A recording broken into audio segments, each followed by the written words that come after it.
Since the dawn of intelligent thinking, men have always asked powerful questions. What's the meaning of life? What happens when you die? In this series, we're going to ask what would happen if a 1980 Mercedes Benz had a baby with a 1997 S10 Blazer.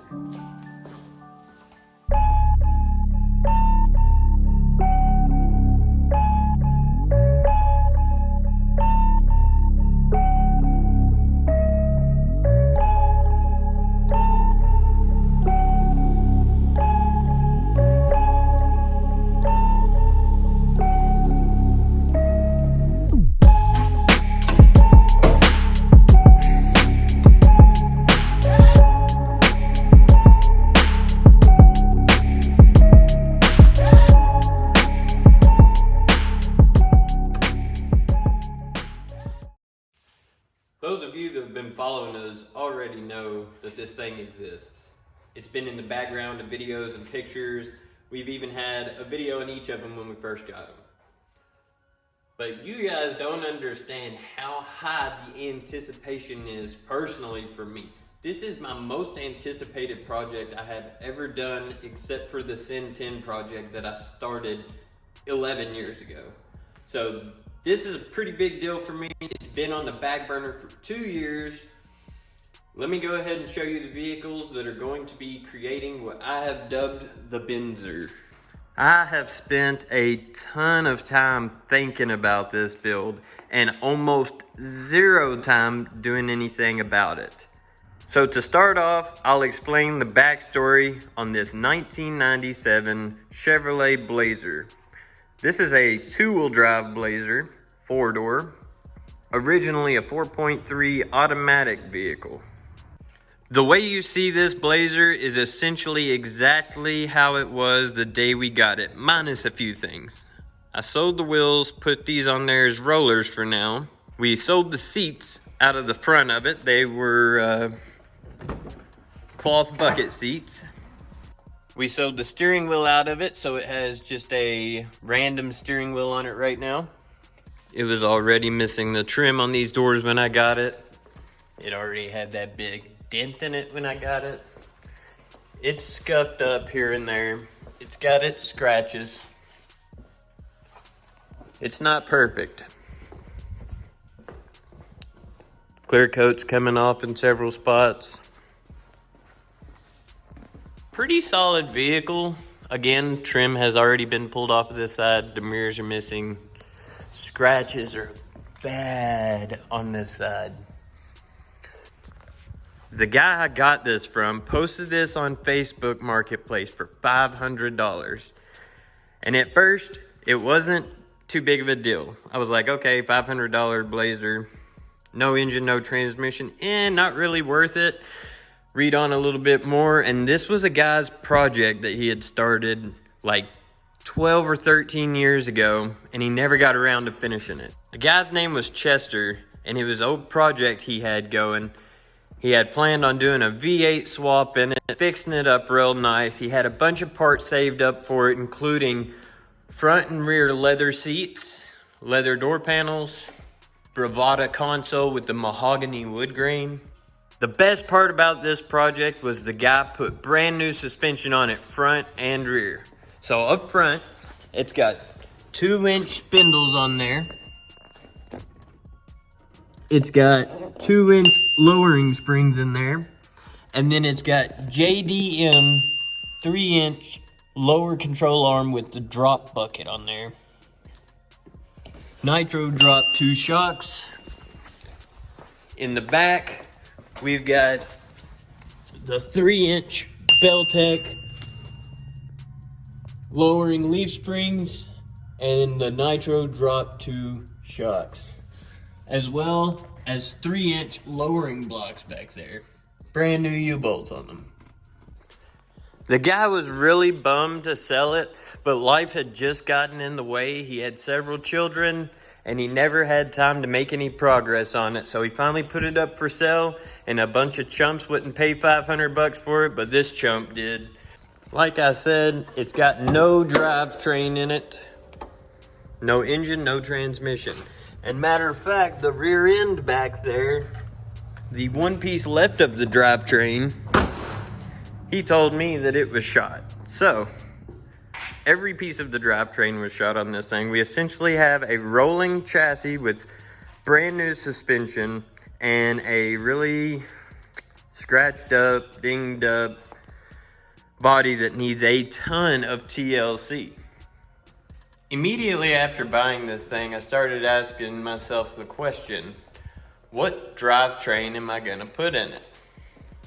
Now, I started looking all over Facebook Marketplace, and this thing popped up in Monticello, Kentucky. This is a 1980 Mercedes 240D.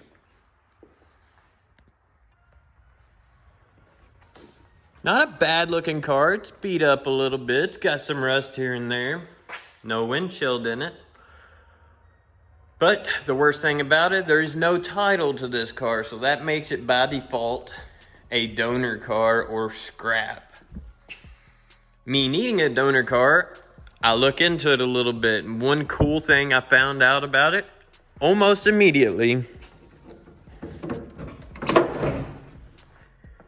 it's got a diesel 4-cylinder engine in it. And if that wasn't cool enough, it's also got 4-speed manual transmission. So this is going in this. This engine is a 2.4 liter overhead cam diesel made by Mercedes. It's of a very large Mercedes diesel engine family. There's several variants to it. Most notably, the OM617, which is this thing's bigger brother. Identically made, except the OM617 has a 5th cylinder on there. And the majority of those, at least today, are the 300 TD turbo diesel 5-cylinder.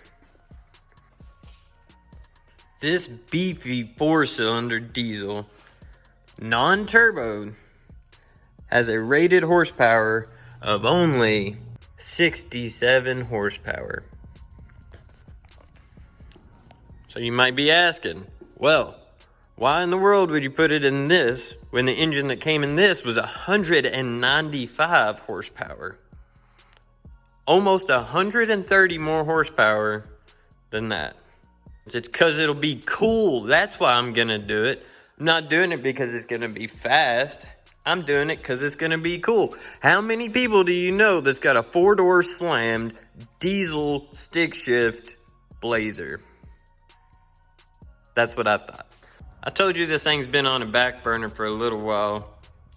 Here's some of the parts we accumulated over the time.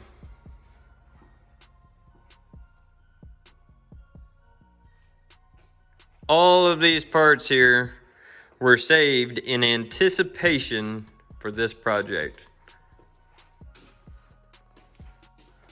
Right here we've got doors. 2 rear, 2 front, 2 fronts. We have 1 back hatch right here, 1 back bumper right here, 1 chrome front bumper right here, 2 side panels for the back, leather door panels, leather rear seats, and we're actually gonna do a bench seat in the front on this Blazer. Totally different. Every 2nd gen Blazer is a bucket seat ride. Console in the middle, bucket seats. This one's gonna be bench seat in the front with a stick shift. Also, no 4-door Blazer ever came with a stick shift. So that's gonna be unique. We've got the turbo piping because, of course, yes, we are going to put a turbo on it. These haven't officially got to meet yet, but here we go.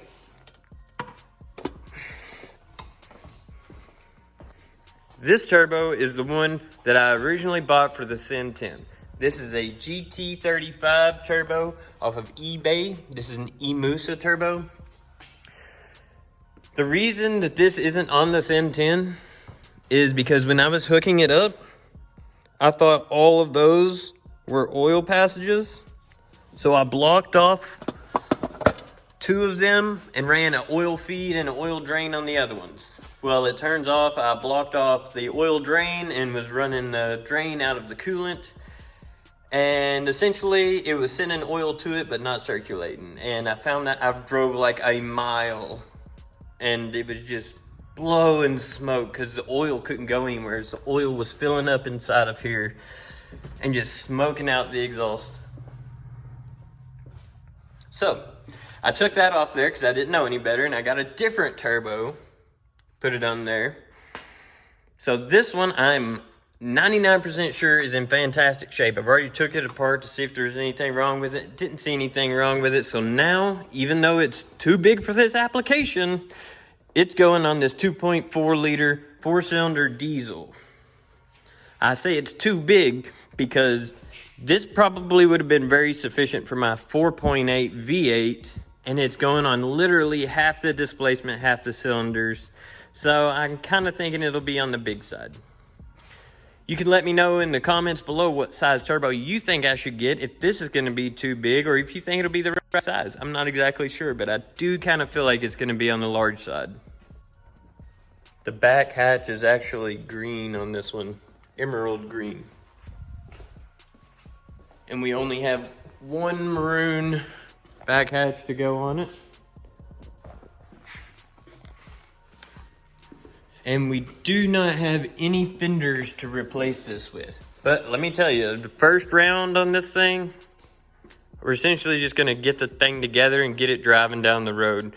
There's a few things that we're gonna do right away, and I'll tell you that vision right now. If I had to summarize what the vision is going to be, essentially, imagine a 1997 S10 Blazer, but produced by Mercedes. So I want to take everything that I can from the Mercedes and put it on this Blazer. For one thing, I want these wheels on this Blazer. Instead of these black tires, I want to do white wall tires. I want to keep the cream accent there in the center. I think that would look fantastic on there. Another thing I'd like to do, if I can make it happen, I want to swap these mirrors to here. They're the same sort of triangulated pattern right there. Not identical, but if I can make that work on there, that would be fantastic. And here's another thing, Mercedes steering wheel. Love to make that steering wheel work in there. If I can do that, I would be ecstatic too. Up here at the bow tie, I want to do a bow tie delete and bring in the 3-pointed star some way, somehow. I'd really like to get some yellow fog lights for this thing. It would also be really cool if I could convert this into a glass circular headlight style, like this is.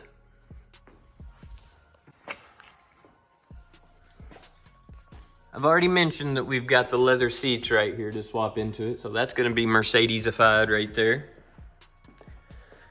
This is extremely far-fetched, but I know I've seen people do crazier things. If that dashboard could be swapped into here, man, would that be the coolest thing or what? The wood grain Mercedes dash in a 1997 Blazer with the matching drivetrain for it. That would be killer. Now, I don't know how many Mercedes was ever like woody style, but I really think it would be cool to do some like wood trim down the side of it with chrome trim separating the paint and the wood. Even if it was like vinyl decal or something like that would be so cool to do a really old school vibe to this. I'm trying to bring 1980 Mercedes onto a 1997 Chevrolet. So whatever I can do to make this a Mercedes Blazer, the Benzer. If you guys have any comments or suggestions for this build, any ideas, just drop some comments below. I'll read them, I'll consider them, and stay tuned for the next episode where we'll most likely be pulling this drivetrain out and most likely prepping this frame, engine bay, etc. for that drivetrain.